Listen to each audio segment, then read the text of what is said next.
बोलिए, फ्यूज किन दो धातुओं का मिश्रण है? टीन और सीसा। टीन और सीसा। फ्यूज किन दो तार का मिश्रण है? टीन और सीसा। फ्यूज को किस क्रम में जोड़ा जाता है? श्रेणी क्रम। ठीक है, फ्यूज को किस क्रम में जोड़ा जाता है?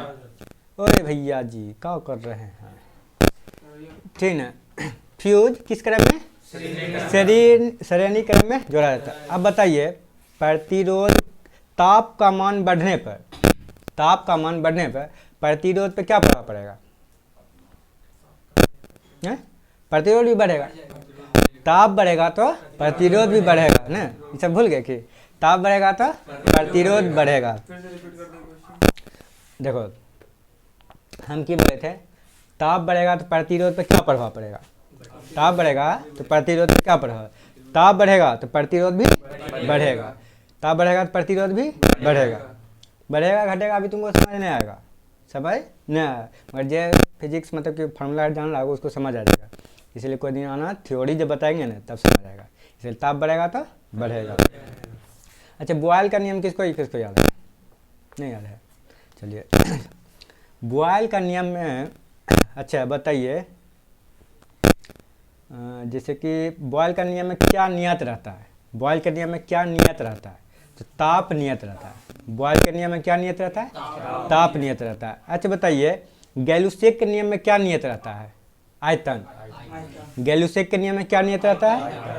और चार्ल्स के नियम में क्या नियत रहता है? दाब। चार्ल्स के नियम में क्या नियत रहता है? दाब। चार्ल्स के नियम में दाब। ठीक है, सब फिजिक्स का क्वेश्चन था। चलिए आइए, भारत में कहवा भारत के किस राज्य में होता है? कर्नाटक में। ठीक है, भारत में कहवा किस राज्य में होता है? कर्नाटक में होता है। सबसे ज़्यादा गोल्ड किस राज्य में होता है? कर्नाटक में। सबसे ज़्यादा गोल्ड, मगर बोलेगा सबसे ज़्यादा हीरा का उत्पादन कहाँ होता है? मध्य प्रदेश। ठीक है, सबसे ज़्यादा हीरा का उत्पादन, मगर चांदी बोलेगा तब राजस्थान। चांदी बोलेगा तब राजस्थान। या कोयला झारखंड। कोयला झारखंड। कोयला झारखंड। अब बताइए, चार मीनार कहाँ है? हैदराबाद। चार मीनार हैदराबाद में है। अब बताइए, कौन सा अम्ल को बैटरी में डाला जाता है? Sulphuric acid. ठीक है, बैटरी में कौन सा है? Sulphuric acid. अच्छा बताइए, सल्फ्यूरिक एसिड परवल है या दुर्बल? परवल है। अच्छा, परवल एसिड का दूसरा को नाम बताइए तो। HCl। इसे दूसरा एसिड और पूछे। हाँ, मतलब कि एक दो और परवल। हाँ, HCl, HNO3 सब ना। जैसे देखिए, आवर्त सारणी जो पहला वर्ग है ना, उसको उठाइएगा, उसमें जितना आता है ना सब परवल आएगा।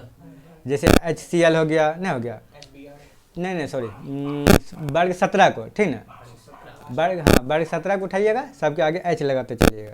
उसके बाद क्या हो जाएगा? वो परवल हो जाएगा। और अम्ल और क्षार को कैसे पकड़ते हैं? आगे में H लगल रहेगा तो अम्ल हो गया।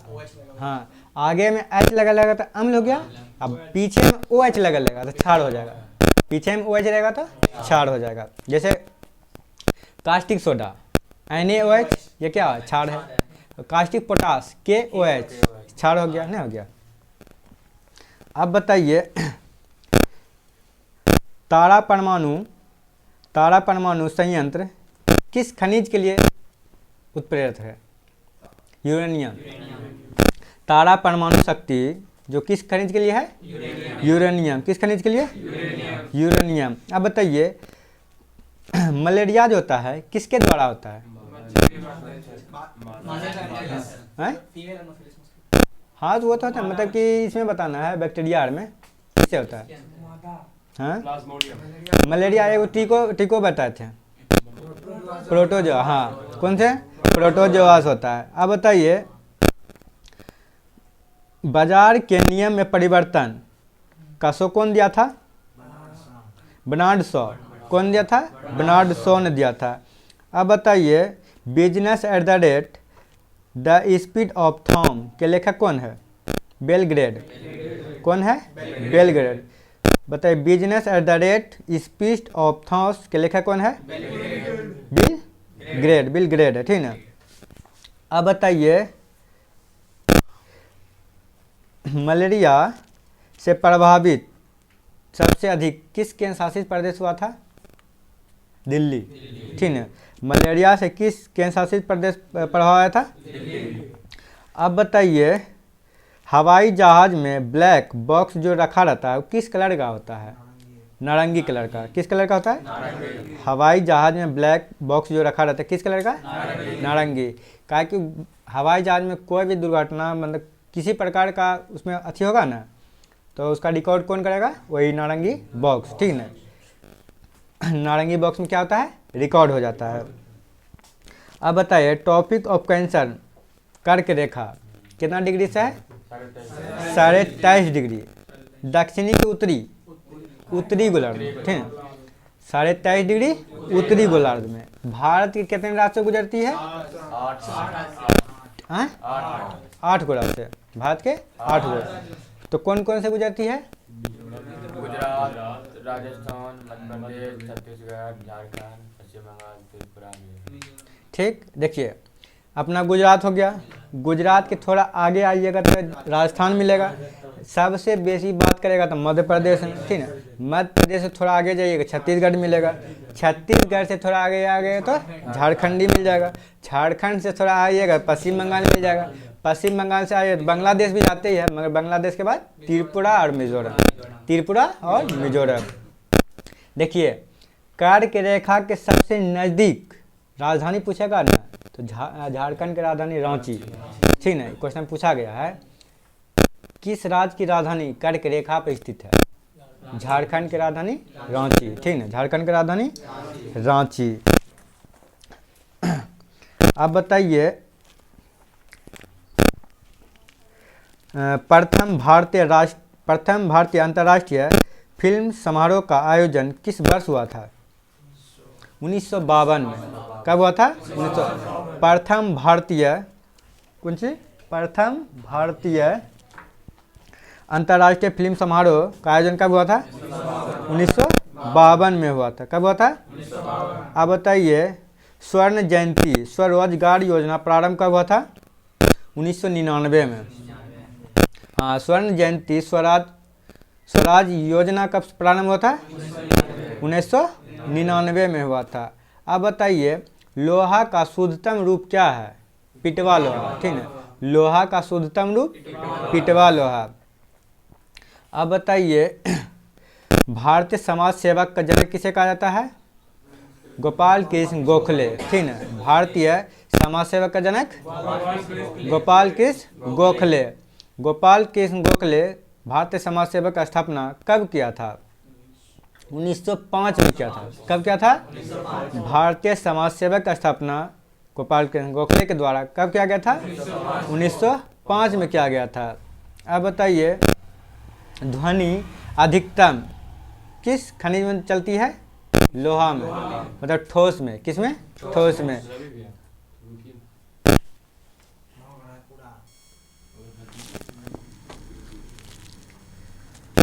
बोलिए सलवाई का संधि कब हुआ था? 1772, ठीक है। सलवाई का संधि 1772। राष्ट्रपति को कैसे हटा सकते हैं? ठीक है, राष्ट्रपति को महाभियोग। महाभियोग किस अनुच्छेद में है? 61। महाभियोग 61। तो शपथ किस में? 60 में। शपथ 60 में। बताइए राष्ट्रपति का पद किस अनुच्छेद में है? राष्ट्रपति का पद। और राष्ट्रपति निर्वाचन की प्रक्रिया किस में है? निर्वाचन की प्रक्रिया 55 में। निर्वाचन की प्रक्रिया 55 में। या कार्यकाल किस में है? 56। कार्यकाल 56 में। अनुच्छेद सब रट के रखो। बताइए श्वेत रक्त का निर्माण कहाँ होता है? अस्थि मज्जा में। श्वेत रक्त का निर्माण अस्थि मज्जा में। तो आरबीसी का निर्माण अस्थि मज्जा में। ठीक, अस्थि मज्जा का निर्माण अरे आरबीसी का निर्माण अस्थि मज्जा में। अस्थि मज्जा किसको कहता जानते हैं ना? वही हड्डी के जो बीच में रहता है ना, जैसे लेग पीस खाई छी ना, लेग पीस वो चिबे भी ना अंदर में रहता एकदम, हाँ तो ओकरे कहे छे अस्थि मज्जा, ठीक ना? हाँ अस्थि मज्जा। अब बताइए आरबीसी और डब्ल्यूबीसी का अनुपात कितना होता है? ठीक है, आरबीसी की संख्या 1, नहीं सॉरी, डब्ल्यूबीसी की संख्या 1, आरबीसी संख्या 600। एक अनार 600 बीमार, एक ना बताइए ना, एक अनार 600 बीमार। तो अनार कौन है? डब्ल्यूबीसी। अनार डब्ल्यूबीसी और बीमार कौन है? आरबीसी। काहे कि जाने छी हमारे शरीर में जैसे कि चोट घाट लगता है ना, जैसे चोट लगल लिखल तो उजर कारा डब्ल्यूबीसी लिख लेगा, मगर डब्ल्यूबीसी में केंद्रक पाया जाता है। डब्ल्यूबीसी में केंद्रक पाया जाता है। केंद्र का मतलब दिमाग, केंद्र का मतलब दिमाग। चोट लगता है बहता हो ना, मगर बह जी तो कौन? आरबीसी। काहे कि आरबीसी में केंद्रक नहीं पाया जाता है। आरबीसी में केंद्रक नहीं पाया जाता है, ठीक ना? आरबीसी में केंद्रक नहीं पाया जाता है, तो नहीं पाया जाता है तो दिमागबो नहीं छोकरा, जना काटलो बह लगतो, जना काटला बह लगतो। तो क्वेश्चन पूछे छे इनमें से किस में केंद्रक नहीं पाया जाता है? आरबीसी केंद्रक नहीं पाया। ऐसे बताइए डब्ल्यूबीसी और डब्ल्यूबीसी आरबीसी और प्लेटलेट ठोस है कि द्रव है? क्या है? ठोस है। क्या है? ठोस। हाँ, ये नहीं सोचना कि हाँ ब्लड है तो एकदम तरल होगा ना, सब क्या है? ठोस है, ठीक है ना? अति गाना है फ्लावर के ना, मतलब पुष्पा समझ के फ्लावर समझा क्या है, तो वही तो यही है, मतलब कि तरल समझ के इन्हें समझना, ये ठोस है। कौन चीज है? ठोस है। अब बताइए यूएनओ मतलब संयुक्त राष्ट्र संघ में वो अस्थायी सदस्य कितना है? वो अस्थायी 10 गो, वो अस्थायी 10 गो, अस्थायी 5 गो, अस्थायी 5 गो। अस्थायी 5 का नाम बताइए। एबीसी रूस फ्रांस, एबीसी रूस फ्रांस, ए से अमेरिका, ए से अमेरिका, ए से और बी से ब्राज़ील, बी से सी से चाइना, सी से चाइना, रूस और फ्रांस, रूस और फ्रांस। ए बी सी रूस फ्रांस, ए बी सी रूस फ्रांस, कोई दिक्कत? और जो अस्थायी रहता है ना, उसको 2 साल के बाद भगा दिया जाता है। 1/3 मत लेके उसको हटा दिया जाता है, भगाता ना मतलब हटा दिया जाता है, ठीक ना? वो अस्थायी की संख्या कितना है? 10। अस्थायी की संख्या अस्थायी 5, वो अस्थायी 10, टोटल 15, टोटल 15। अब बताइए माउंट आबू जो राजस्थान में है, ठीक है? माउंट आबू राजस्थान में है, तो माउंट आबू कौन सा पर्वत पर है? अरावली के माउंट आबू पर, ठीक है? माउंट आबू पर्वत पर है। अच्छा बताइए माउंट आबू जो मंदिर है, अच्छा ये किस धर्म से संबंधित है? जैन धर्म से। किस धर्म से है? जैन धर्म से, ठीक है? और माउंट आबू दिलवाड़ा का जो जैन मंदिर है, तो कौन शासक बनवाया था? बीमल शासक, ठीक है? बीमल शासक बनवाया था। और बीमल शासक कौन वंश से है? सोलंकी वंश, ठीक है? बीमल शासक कौन वंश से है? सोलंकी वंश, ठीक है? अच्छा बताइए अरावली पर्वत कहाँ से कहाँ तक फैली है? राजस्थान से दिल्ली तक। कहाँ तक? राजस्थान से दिल्ली तक। और अरावली पर्वत को दिल्ली में क्या कहते हैं? रायसीना की पहाड़ी, ठीक है? क्या कहते हैं? रायसीना की पहाड़ी कहते हैं।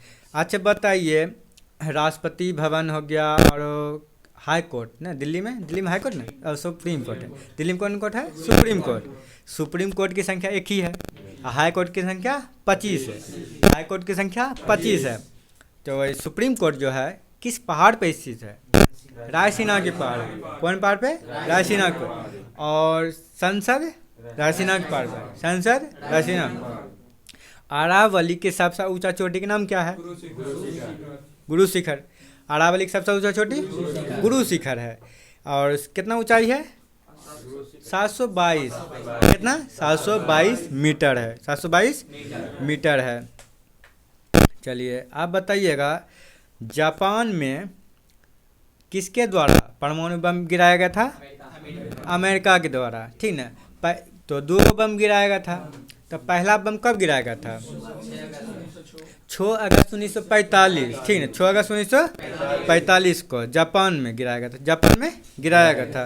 और 6 अगस्त को गिराया गया था। और दूसरा कब गिरा था? 9 अगस्त 1945। 9 अगस्त 1945 को नागासाकी पे काम गिरा था, नागासाकी, ठीक ना। हाँ, नागासाकी। अब पहला हिरोशिमा पे, पहला हिरोशिमा, दूसरा नागासाकी। पहला पूछेगा ना तो 6 अगस्त 1945, और दूसरा पूछेगा तो 9 अगस्त 1945 को गिराया गया था। अब बताइए, पहला का नाम शायद बॉय था, कौन ना बॉय? Little boy. हाँ, पहला का नाम लिटिल बॉय, या दूसरा का नाम फैट बॉय। बॉय मोटा गया बाद में क्यों हुआ? हाँ, तो पहले लिटिल बॉय, फिर fat boy, little boy, fat boy. हाँ, वही फैट मैन। ठीक ना। आप बताइए, भाखड़ा नांगल बांध किस नदी पर है? सतलुज नदी। भाखड़ा नांगल बांध सतलुज नदी पे। सतलुज नदी का उद्गम कहाँ से है? तिब्बत के मानसरोवर झील से, तिब्बत के मानसरोवर झील से। आप बताइए, सतलुज किनकी सहायक नदी है? सतलुज सिंधु की सहायक नदी है, ठीक है। सिंधु सतलुज के सतलुज सिंधु की सहायक नदी है ना। अच्छा बताइए, सिंधु की उद्गम कहाँ है? तिब्बत के मानसरोवर झील से। मगर बोलेगा कौन सा पर्वत से निकलती है? कैलाश पर्वत से, ठीक है। सिंधु नदी किस पर्वत से निकलती है? कैलाश पर्वत से निकलती है। और सिंधु नदी जब भारत में प्रवेश करती है, किस जगह से प्रवेश करती है? दमचौक से। किस जगह से? दमचौक से। और निकलती है कहाँ से? चिल्लास नामक स्थान से निकलती है, ठीक है। चिल्लास नामक स्थान से निकलती है, ठीक है। और बताइए, सिंधु के सबसे लंबी सहायक नदी कौन है? झेलम, ठीक है। सिंधु की सबसे लंबी सहायक नदी झेलम। अब बताइए, भारत और पाकिस्तान के बीच बॉर्डर बनाने का कार्य कौन नदी करता है? झेलम नदी। कौन नदी करता है? झेलम नदी। झेलम नदी कौन सा दर्रा से निकलता है? शेषनाग दर्रा। शेषनाग दर्रा से। झेलम नदी कौन सा दर्रा? ऐ सर जी, कहाँ है, कहाँ है? तो इधर ध्यान दीजिए ना, मोबाइल वाला रखिए ना। हाँ, तो बाहर चल जाइए, ठीक ना। कौन नदी आती? झेलम नदी कहाँ से निकलती है? शेषनाग झील से निकलती है। अच्छा बताइए, रावी नदी कहाँ से निकलती है? रावी नदी रोहतांग दर्रा से निकलती है, ठीक है। रावी नदी। और कौन नदी है? हाँ, ब्यास नदी रोहतांगे दर्रा से, ठीक है। ब्यास नदी भी रोहतांग दर्रा से ही निकलती है। अच्छा बताइए, और बताइए, छोड़िए आप। अच्छा, गंगा की सबसे लंबी सहायक नदी कौन है? यमुना। गंगा की सबसे लंबी सहायक नदी यमुना। यार, यमुना नदी कहाँ से निकलती है? उत्तराखंड के यमुनोत्री से, ठीक है। कहाँ से? यमुनोत्री से। चलिए आइए, अब बताइए, पाचक एंजाइम पेप्सिन कहाँ से निकलती है? छोटी आंत से। पेप्सिन कहाँ से निकलती है? अब बोलेगा ट्रिप्सिन कहाँ से निकलती है? आमाशय, ठीक है। ट्रिप्सिन आमाशय, ठीक है। आमाशय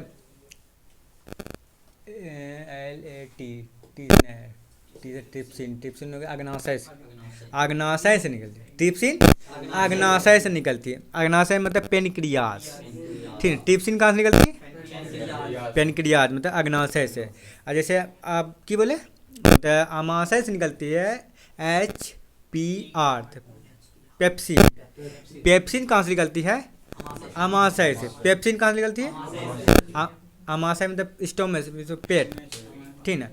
आमाशय से निकलता है पेप्सिन, आमाशय से पेप्सिन। ट्रिप्सिन अग्नाशय, ट्रिप्सिन अग्नाशय।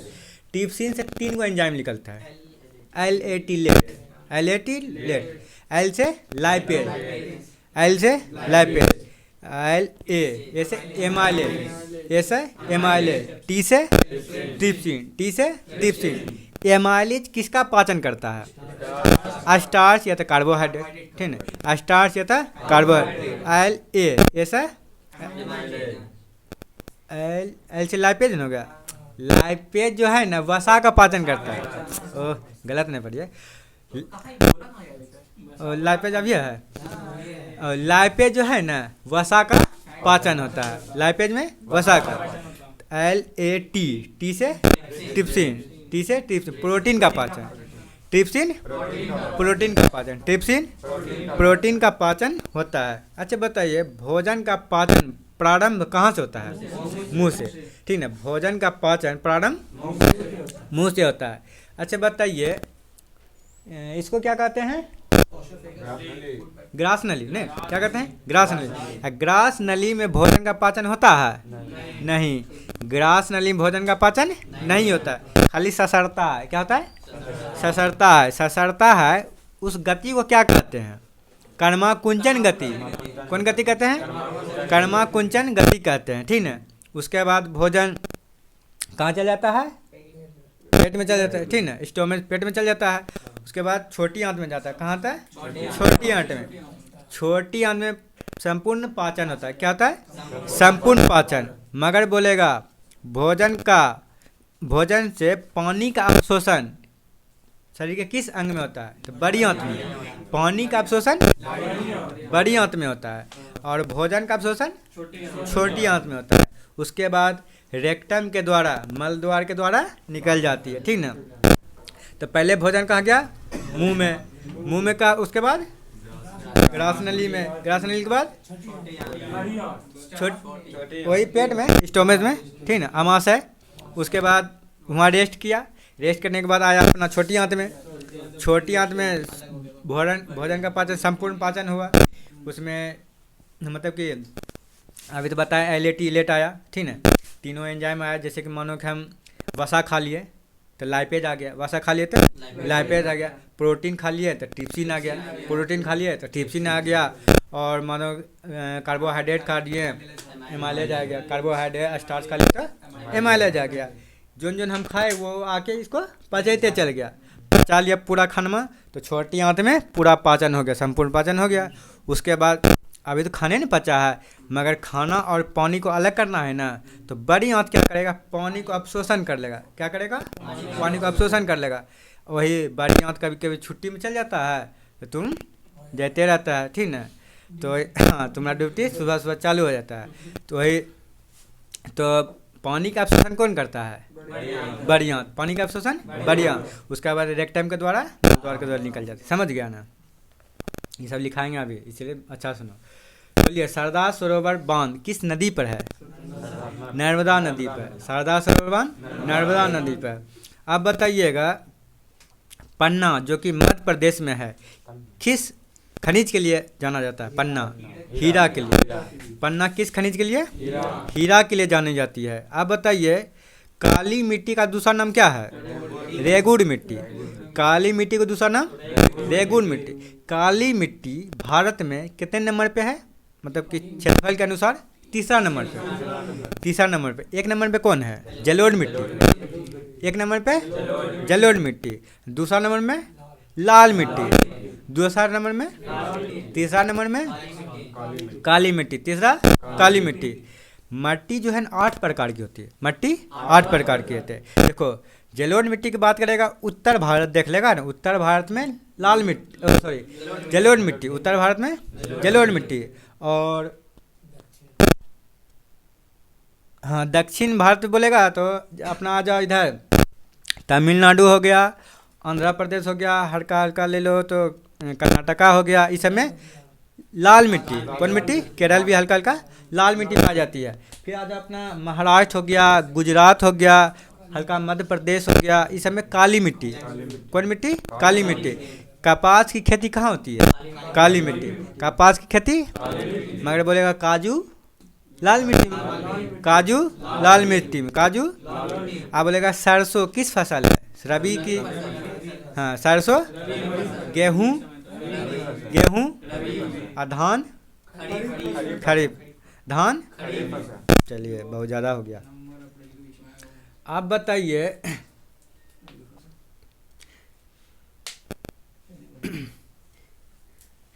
कीनन स्टेडियम कहाँ है? जमशेदपुर। किनन स्टेडियम कहाँ है? जमशेदपुर है। अब बताइए ध्यानचंद स्टेडियम कहाँ है? लखनऊ। ध्यानचंद लखनऊ में ध्यानचंद। फिरोज शाह कोटला कहाँ है? दिल्ली। फिरोज शाह कोटला, फिरोज शाह कोटला। अब बताइए नोबेल पुरस्कार शुरुआत कब हुआ था? 1901 में। नोबेल, नोबेल कितने क्षेत्र में दिया जाता है? 6 क्षेत्रों में। नोबेल, नोबेल पाने वाला पहले एशियाई कौन थे?